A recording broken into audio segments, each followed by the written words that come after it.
মকর রাশি সাপ্তাহিক রাশিফল ২৯শে এপ্রিল থেকে ৫ই মে ২০২৪।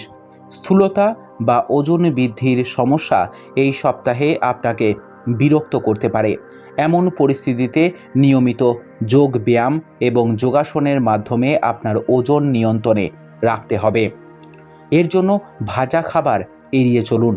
এই সপ্তাহে চন্দ্র রাশি থেকে নবম ঘরে কেতু অবস্থান করার কারণে আপনাকে প্রথম থেকেই অর্থের অপ্রয়োজনীয় ব্যয় নিয়ন্ত্রণ করতে হবে। অন্যথায় প্রয়োজনের সময় আপনার অর্থের ঘাটতি দেখা যেতে পারে, যার কারণে আপনি ঋণ নিয়ে অর্থ নিয়ে অতিরিক্ত চাপে পড়ে যেতে পারেন। এই সপ্তাহে শনি চন্দ্র রাশি থেকে দ্বিতীয় ঘরে অবস্থান করার কারণে আপনাকে বাস্তবসম্মত মনোভাব অবলম্বন করতে হবে। এর জন্য আপনি যদি কোনো সমস্যায় আটকে থাকেন, তবে আপনি সাহায্যের হাত বাড়ালে অন্যদের কাছে থেকে কোনো অলৌকিক ঘটনা আশা করা এড়াতে হবে। কারণ আপনাকে বুঝতে হবে যে অন্যরা আপনার সাথে দাঁড়িয়ে আছে এবং তাদের কারণে আপনি সমস্যায় পড়ছেন না। জীবনে তাড়াহুড়ো এবং ব্যস্ততার মধ্যে আপনি এই সপ্তাহে কর্মক্ষেত্রে কিছুটা বিরক্তিকর আচরণ করতে পারেন।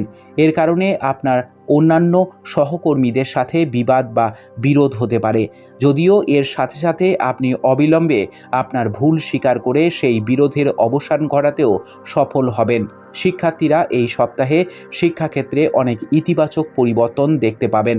বিশেষ করে যে সমস্ত শিক্ষার্থীরা পড়াশোনার জন্য বিদেশ যাওয়ার স্বপ্ন দেখছিলেন, তাদের জন্য এই সময়টি বিশেষ ফলদায়ক হতে চলেছে। উপায়: প্রতিদিন ৪৪ বার ওম বায়ুপুত্রায় নমঃ জপ করুন। আপনার সপ্তাহটি খুব ভালো কাটুক। জয় মা তারা, জয় বাবা লোকনাথ।